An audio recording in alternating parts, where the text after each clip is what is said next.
and 3. એક વાર બધા ફરીથી કરીશું 1 2 and 3 ત્રણ વખત બધા આવી રીતે ફેરવીશું. પછી એક આપણે ફૂંક મારવાની છે. બધા રીતે ફૂંક મારો અને પછી બધા આપણે સાથે મળી ભક્તામાં પાણી સામે એકદમ નજર રાખવાનું. બરાબર છે? આ તમે કાચના ગ્લાસમાં કરી શકો છો. ચાંદીની બાટકી હોય તો બહુ જ બેસ્ટ છે. જેટલી ઉત્તમ ધાતુ તમે યુઝ કરશો એટલું મેક્સિમમ તમને રિઝલ્ટ મળશે. બધા મારી સાથે બુલંદ આવાજથી ચોથા નંબરની ગાથા વક્તુમ ગુણં ગુણ સમુદ્ર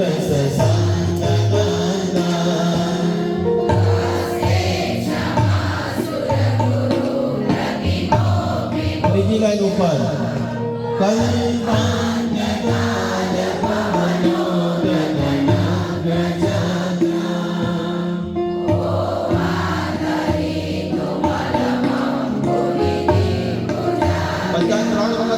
મારી તો બધા લોકો ઓમ હ્રીમ હરમ નમો સંભોજીનાણમ ઓમ હ્રીમ શ્રીમ જલ દેવતાભ્યો નમઃ.